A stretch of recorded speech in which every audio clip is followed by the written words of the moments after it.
여러분, 오늘 우리에게 주신 하나님의 말씀은 사무엘상 30장 1절부터 10절까지의 말씀입니다. 위기 앞에서 하나님께로라는 제목으로 한번 살펴보도록 하겠습니다. 10절이니까 저와 여러분이 함께 합독하도록 하겠습니다. 다윗이 부하들과 함께 사흘 만에 시글락으로 돌아왔을 때에는 아말렉 사람이 이미 남부 지역과 시글락을 습격하고 떠난 뒤였다. 그들은 시글락에 침입하여 성에 불을 지르고 합독합니다. 여자를 비롯하여 그 성읍 안에 있는 모든 사람을 어린아이나 노인 할 것 없이 사로잡아 한 사람도 죽이지 않고 끌고 갔다. 다윗이 부하들을 거느리고 그 성읍으로 돌아와 보니 성은 불타버렸고 아내들과 아이들이 모두 사로잡혀갔다. 다윗과 그의 부하들은 목 놓아 울었다. 모두들 더 이상 울 힘이 없어질 때까지 울었다. 다윗의 두 아내인 이스라엘 여인 아히노암과 나발의 아내였던 갈멜 여인 아비가일도 사로잡혀갔다. 군인들이 저마다 아들, 딸들을 잃고 마음이 아파서 다윗을 돌로 치자고 말할 정도였으니 다윗은 큰 곤경에 빠졌다. 그러나 다윗은 자기가 믿는 주 하나님을 더욱 굳게 의지하였다.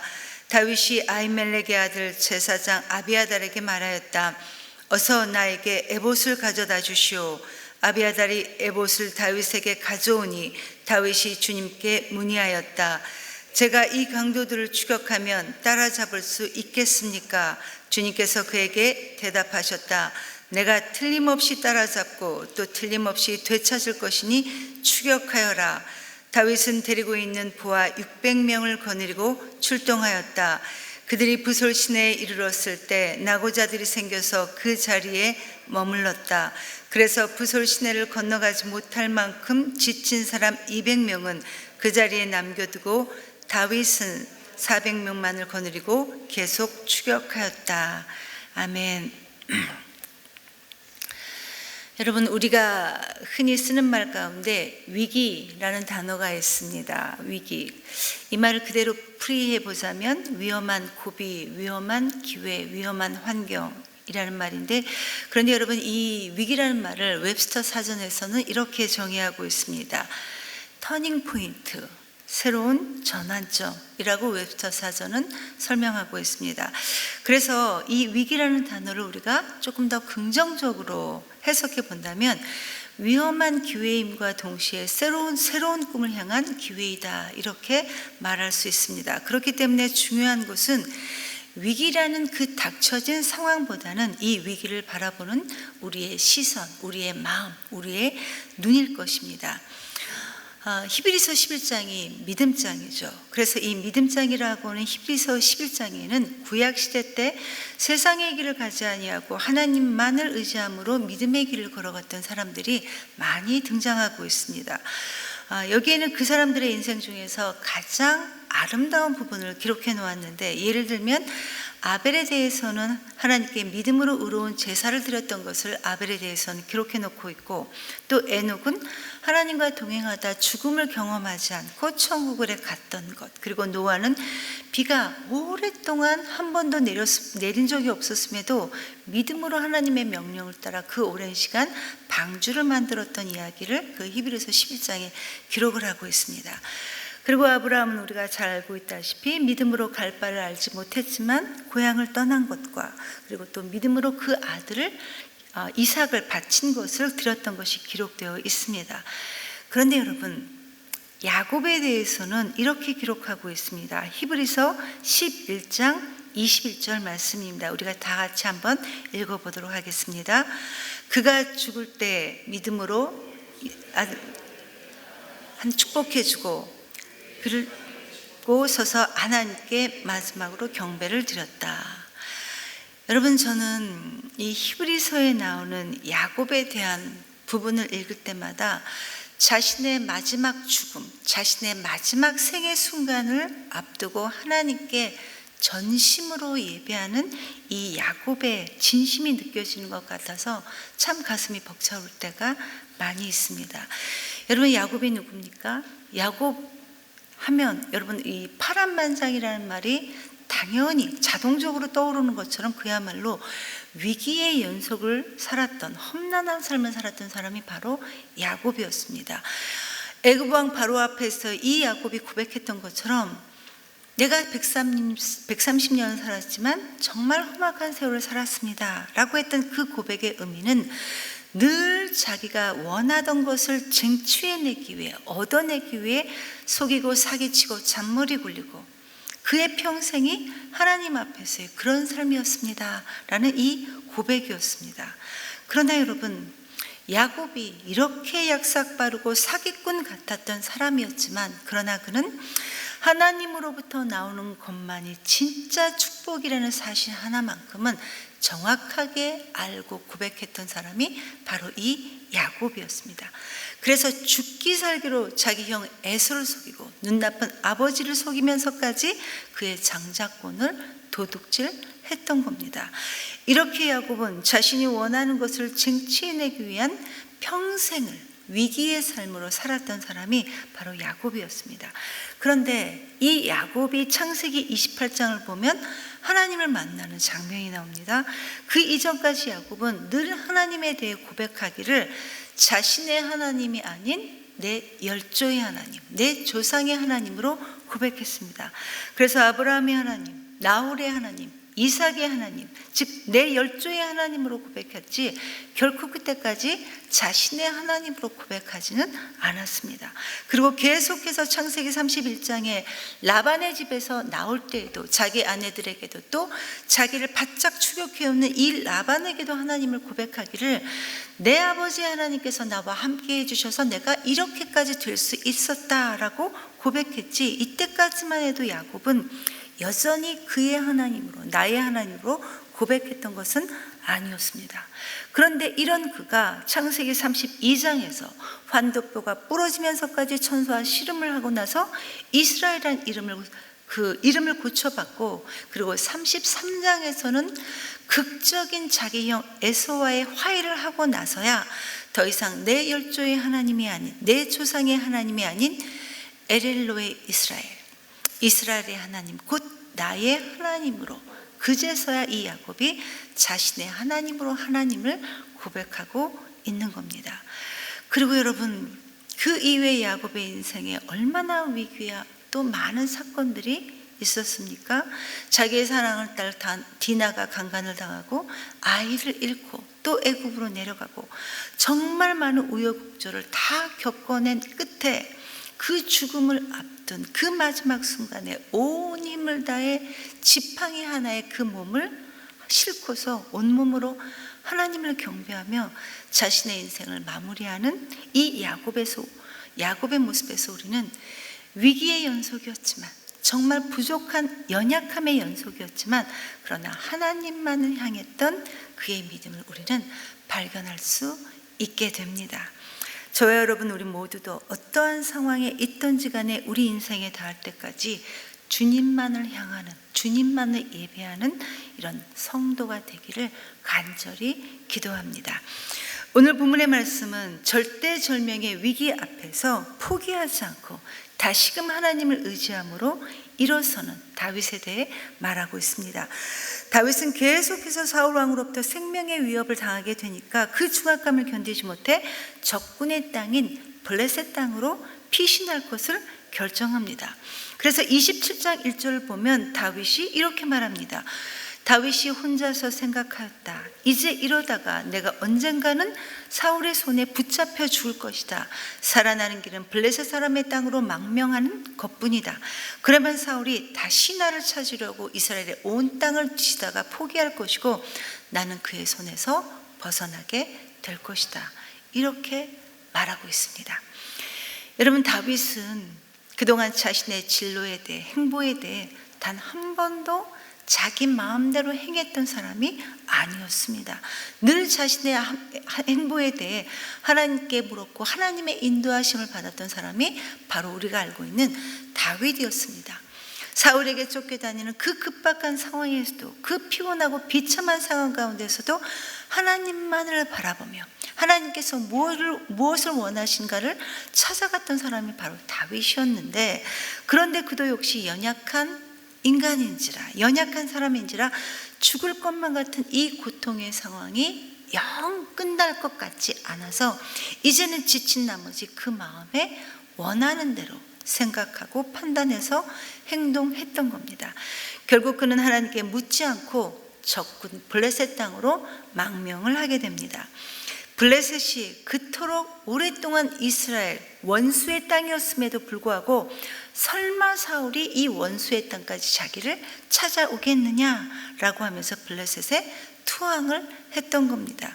그리고 이미 다윗에게는 600명이나 되는 정예의 군사들이 있었기 때문에 블레셋 왕 아기스도 이 600명의 군사들과 함께 다윗의 망명을 기꺼이 환영을 했고, 그리고 이 시글락이라는 땅을 줘서 이 다윗과 그의 사람들에게 살도록 해 주었습니다.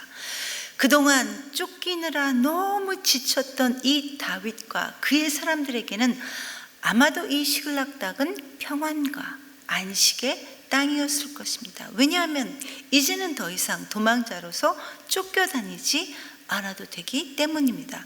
그러나 여러분, 우리 모두가 그러하듯이 육신은 평안해졌을지 모르지만 하나님을 향한 그의 생동력 있는 영성은 서서히 깊은 나락으로 빠지게 됩니다. 등 따시고 평안해지면 영성도 여러분 느슨해지기 마련입니다. 이게 우리의 딜레마인 것 같습니다. 우리도 늘 이렇게 하나님 앞에 잘 서 있어야 되는데, 우리도 평안해지면, 아무 일도 없어지면 우리의 영성도 느슨해지기 마련이라는 것입니다. 그런데 다윗이 이 평안을 누리고 있을 때 어떤 일이 생겼냐면, 블레셋과 이스라엘 사이에, 사울과 사이에 전쟁이 벌어지고 말았던 겁니다. 당연히 다윗은 이스라엘 사람이었지만 지금은 도망와서 블레셋 왕을 섬기고 있는데, 그런데 자기 조국과 그리고 이 블레셋 사이에 전쟁이 일어나고 말았던 겁니다. 이러지도 저러지도 못하는 그야말로 다윗에게는 진퇴양난의 이런 위기에 놓이게 되었습니다. 그리고 이런 상황에서 아기스 왕은 자기에게 투항했던 이 다윗에게 함께 싸우러 나가자, 함께 이스라엘을 치러 나가자, 이렇게 제안을 하게 됩니다. 여러분, 이스라엘은 하나님의 택한 언약 백성들이었고, 그리고 다윗은 장차 온 이스라엘의 왕이 될 사람이었습니다. 자기 스스로도 그것을 알고 있었습니다. 비록 지금은 사울 왕 때문에 어쩔 수 없이 다윗이 이 블레셋 땅에 피신해 왔지만 언젠간 나중에 온 이스라엘의 왕이 자기가 될 텐데, 그런데 이런 속도 모르고 아기스 왕이 나랑 같이 이스라엘 치러 나가자, 이렇게 말하는 것입니다. 그런데 여러분, 다윗이 이 아기스 왕의 제안에 뭐라 대답을 합니까? 함께 나가 싸우자는 이 제안에 오케이를 하고 맙니다. 기꺼이 자기의 군사들을 거느리고 이스라엘과 전쟁을 치르기 위해 싸움터에 나가겠다고 선뜻 수락을 합니다. 왜 이렇게 다윗이 수락을 쉽게 했는지는 모르지만, 그런데 여러분, 정말 절묘하게도 29장에 보면 오히려 아기스 왕 그 부하들이 왕한테 결사적으로 반대를 합니다. 왕에게 말하기를, 아니 임금님, 어떻게 지금 이스라엘과 전쟁이 났는데 임금님은 이스라엘 사람인 다윗과 그의 사람들을 믿을 수 있겠습니까? 전쟁터에 싸우다가 행여나 자기네 민족이라고 그들이 우리를 배신하기도 하게 되면 어떻게 하겠습니까? 라고 하면서 우리를 배반할 가능성이 크다고 하면서 다윗의 또 그의 군사들의 전쟁 참여를 적극 반대를 합니다. 다윗에게는 여러분 얼마나 다행인지 모릅니다. 결국 그들의 반대로 다윗은 전쟁에 참여하지 않을 수 있게 되었고, 안도의 숨을 내쉬면서 다윗과 그의 군사들은 시글락 땅으로 돌아오게 됩니다. 이때 다윗이 얼마나 감사하고 안도했을까 충분히 그려집니다. 아, 하나님께서 이 위기에서 또 나를 구출해 주셨구나, 건져 주셨구나 라고 감사의 기도를 드리고 왔을 겁니다. 그런데 호사다마라고 이런 감사한 마음으로 다윗과 그의 군사들이 시글락 땅으로 돌아왔는데, 돌아와 보니 그야말로 기가 막힌 상황이 벌어져 있었습니다.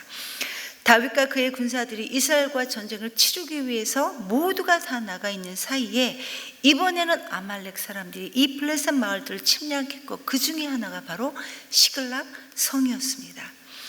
동족과의 전쟁에 나가지 않아도 된다는 이 기쁜 마음으로 자기가 산 곳으로 돌아왔는데, 이 기쁨도 잠시 돌아와 보니 정작 시글락 땅은 잿더미가 되어 버렸고 자기네 가족들이, 온 가족들이 다 포로로 끌려버린 너무나도 어이없는 비참한 상황이 벌어져 있었던 겁니다. 희비가 엇갈려 있습니다. 여러분, 우리의 삶에도 이러한 희비가 엇갈립니다. 좋은 일이 있는가 하면 때론 가슴 아픈 일도 있고 또 부당한 일도 우리에게 빈번히 주어지게 됩니다. 간혹 우리 가운데 우리가 하나님을 잘 믿으면 우리에게 좋은 일만 하나님께서 주실 것이다, 이렇게 생각하시는 분들을 정말 종종 만나게 됩니다. 그리고 이렇게 생각하시는 분들이 의외로 안타깝게도 많이 계십니다. 그러나 여러분, 이것은 바른 신앙이 아닙니다. 바른 신앙의 모습은 나의 형편이 어떠한 상황에 처해 있든지 그 어떤 상황에서도 하나님만을 신뢰하고 하나님만을 소망하며 살아가는 것이 바른 믿음입니다. 참 어렵지만 이게 바로 바른 믿음입니다. 우리가 신앙생활을 하면서 갖는 오해 가운데 가장 큰 오해가 뭐냐면, 우리가 기도하고 또 우리가 열심히 봉사하고 또 열심히 섬기고, 그래서 이런 영적인 것들을 열심히 하나님 앞에 부지런히 심으면 이것에 대한 보상으로, 세상적인 것을 우리는 이것에 대한 보상으로 얻기를 바란다는 것입니다. 물론 우리는 그렇게 표현하지도 않고 말하지 않습니다. 그리고 그렇게 기도도 하지 않지만 늘 우리의 생각과 마음은 우리가 열심히 영적을 심었으니까 하나님께서는 내게 세상적인 것으로 보상해 주실 거야, 이렇게 우리를 유혹한다는 것입니다. 저와 여러분, 우리 모두가 설령 하나님의 행하심이 이해되지 않는다 하더라도 결국에는 그것이 우리에게 큰 은혜로 돌아온다는 것을 믿음으로 바라볼 수 있게 되기를 기도합니다. 시글락에 돌아온 다윗과 그의 부하들은 아말렉 사람들이 자기네 가족들을 다 잡아갔다는 것을 발견하고 그 참담한 상황에 목을 놓아 웁니다. 통곡합니다. 본문 4절에 보니까 다윗과 그의 부하들이 더 이상 울 힘이 없을 때까지, 기력이 닿을 때까지 울었다, 이렇게 증거하고 있습니다. 그런데 상황이 여기에서 끝난 게 아니라 사람들이 일이 이렇게 된 것에 대한 모든 원망과 분노를 다 다윗에게 쏟아내면서 그들 사이에 다윗을 죽이자, 다윗을 돌로 쳐서 죽이자라는 이런 웅성거림이 시작되었습니다. 솔직히 이 사람들 역시도 자신들의 필요에 따라 살기 위해 다윗에게 모여들었던 것인데, 결국 자기네들이 원하던 상황이 되지 않자, 자기네가 원치 않는 상황이 되지 않다 다윗을, 이렇게 되게 한 이 다윗을 죽여야 한다는 것입니다. 여러분, 이게 우리 인간의 본성인 것 같습니다. 그런데 여러분, 이것과 비슷한 상황이 예수님의 예루살렘 입성 때도 있었습니다. 죽은 자도 살려내고 온갖 기적과 이사를 행해서 사람들에게 그야말로 영웅이 되었던 이 예수님이 예루살렘에 입성하자 사람들이 이 정도의 사람이라면 우리를 구원해 줄 수 있는 메시아다, 이렇게 확신하면서 열렬하게 호산나, 다윗의 자손 예수여 호산나 하면서 열렬하게 예수님을 환영했습니다. 그런데 여러분, 이 사람들이 나중에 어떻게 변합니까? 이 똑같은 사람들이 단 일주일 만에 예수님이 자기네들이 원했던 사람이 아니라는 이유로 돌변해서 십자가에 못 박아라, 십자가에 못 박아라 하면서 십자가의 초형을 외쳤다라는 것입니다. 똑같은 사람들이었습니다.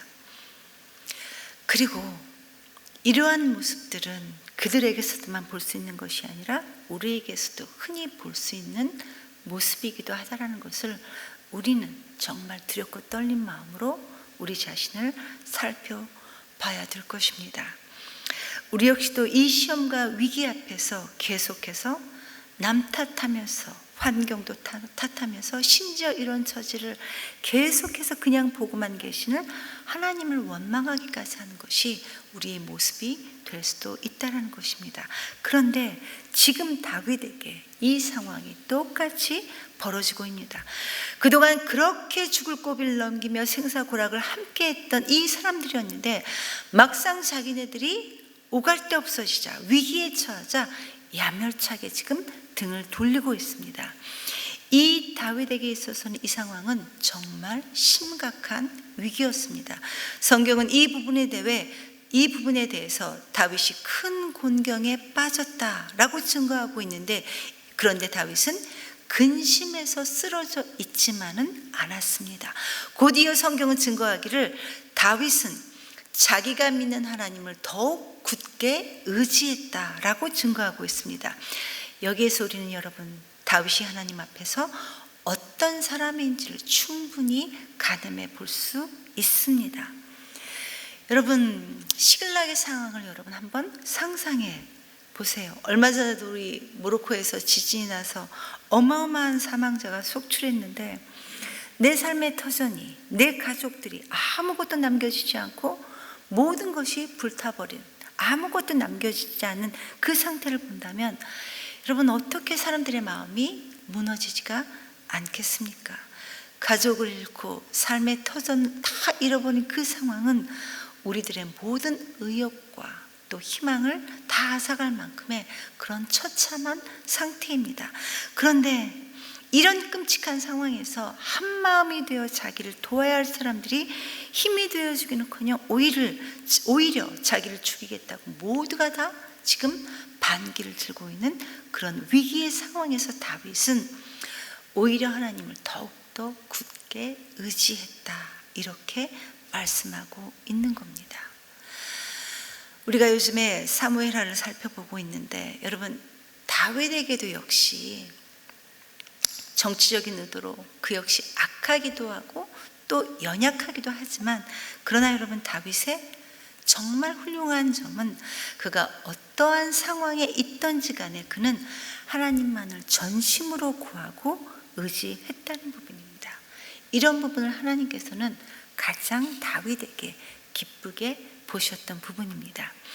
8절에 보면 다윗이 이제는 그 마음에 생각하는 대로 판단하지 않고 하나님의 인도하심을 구합니다. 제사장 아비아달에게 에봇을 가져오게 한 후에 하나님께 여쭤봅니다. 제가 이 강도를 추격하면 따라잡을 수 있겠습니까? 라고 하나님께 물었고, 이에 하나님께서 따라잡으라, 네가 잡을 수 있다 라는 이 응답을 받고 다윗은 아말렉 사람들을 추격해 나갔습니다. 그런데 여러분, 저는 다윗이 이 하나님께 묻고 다시금 이 아말렉을 추격하는 이 장면에서 또 다른 사람인 사울 왕이 생각이 납니다. 지금 다윗도 너무 힘들어서 인간적인 마음에 하나님께 묻지 않고 자기 마음대로 블레셋 땅으로 피해 들어가 있었던, 그래서 이러한 처참한 상황에 놓여 있었던 때였지만, 사울의 경우도 역시 블레셋과 사울 사이에 전쟁하고 있었던 이런 비슷한 입장에 놓여 있었던 때가 있습니다. 사무엘상 28장을 보면 오늘 다윗이 이 큰 위기를 만났던 것처럼 사울도 정말 다급한 상황에 놓여 있었습니다. 그러나 사울이 보인 반응은 오늘 이 다윗과의 모습과는 정반대였습니다. 다윗은 비록 자신의 실수로 상황이 이 지경까지는 됐지만, 그러나 다시금 하나님께 의지하여 하나님의 인도하심을 받아 그의 적 아말렉을 치러 갔습니다. 여러분, 다윗이 지금 이 아말렉을 추격할 당시의 상황은 모두가 다 한마음이 되어 아말렉을 추격한 그런 상황이 아니었습니다. 어쩔 수 없는 상황에서 다윗을 쫓아나간 거고, 다윗은 이 불평과 원망으로 자기를 죽이려 했던 자들을 이끌고 모든 것이 불확실한 상황 속에서도 오직 하나님만을 믿는 믿음으로 나아가고 있었다는 겁니다. 이게 바로 다윗의 모습이었습니다. 그런데 여러분, 사울은 어땠습니까?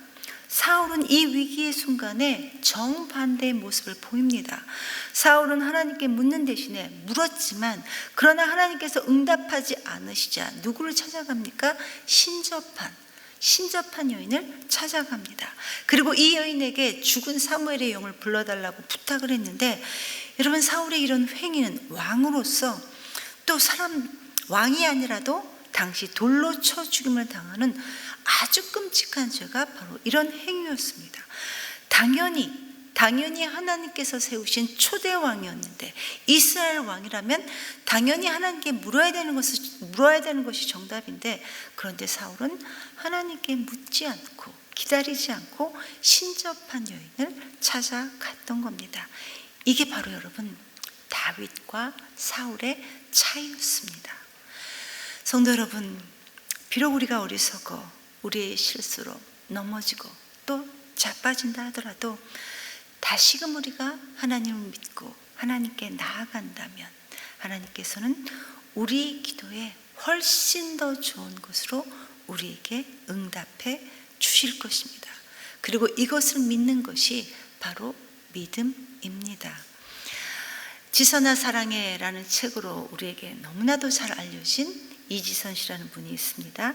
이 책에 나오는 그분의 삶 자체가 생애 위기로 많은 사람들에게 희망을 주었던 그런 책이었습니다. 그리고 나서 이지선 씨가 이 후편의 내용으로 다시 책으로 냈는데, 바로 그 책 제목이 다시 새롭게 지선아 사랑해, 바로 이것이 그 후편의 책 제목입니다. 이 후편의 책에 이런 내용이 있습니다. 이분이, 이지선 씨가 늦은 저녁을 먹으러 이제 맥도날드에 갔는데, 어느 여자분이 황급히 자기에게 오면서 이지선 씨 아니세요? 라고 하면서 자기에게 아는 척을 했다고 합니다. 그러면서 자신의 힘들었던 상황, 그 짧은 시간에 그 많은 사람들 앞에서 그 맥도날드에서 말했는데, 요지인즉슨 이겁니다. 1년 전에 자기가 유방암 진단을 받아서 급하게 수술을 받았는데, 설상가상으로 이제 자궁까지 떼어넣어서 정말 모든 의욕을 잃고 상심에 차있을 때 어떤 분이 이 이지선 씨의 책을 이분에게 주었다고 합니다. 그런데 이분이 이 책을 읽으면서 자신에게 주어졌던, 갑작스럽게 주어졌던 이 정말 말로 다 표현할 수 없는 두려움, 상실, 깊은 어둠을 이 책을 읽으면서 버텼고, 이제는 교회를 다니지 않는 그녀의 남편과 함께 교회에 다니게 되었습니다 라는 이런 나눔을 들었다고 합니다. 그리고 이지선 씨는 그녀의 나눔에 너무 감사해 하면서 자기는 정말 아무것도 아닌데 자신의 어떤 이런 삶의 이야기가 누군가는 힘이 되고 위로가 되고 희망이 된다는 것이 하나님 앞에 너무 감사하다라는 내용이었습니다. 그러면서 이 이지선 씨가 고백하기를, 만약 예수님의 삶이 그저 십자가의 고난으로만 끝난다면 우리가 절망할 수밖에 없지만, 그러나 그녀가 절망하지 않고 다시 일어설 수 있었던 것은 부활하신, 십자가에서 죽으셨지만 다시 부활하신 주님을 믿는 믿음 때문이다 라고 이렇게 고백을 하고 있습니다. 그리고 여러분, 이지선 씨가 했던 이 고백은 부활의 비밀을 가진 우리 모두의 고백이기도 하고, 또 성도가 이 세상에서 어떻게 살아가야 하는지를 우리에게 말해주고 있습니다.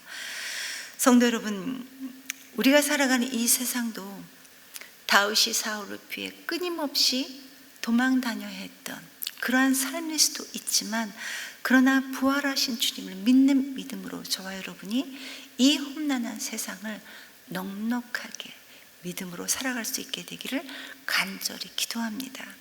그래서 그 야곱이 마지막 죽음 앞에서 그 작은 지팡이 하나에 온몸을 실으면서 자기에게 베풀어 주셨던 그 하나님의 은혜를 고백하며 생을 마감했듯이 우리의 삶도 끝까지 하나님 앞에서 믿음으로 살아갈 수 있는 저와 여러분이 되기를 간절히 기도합니다.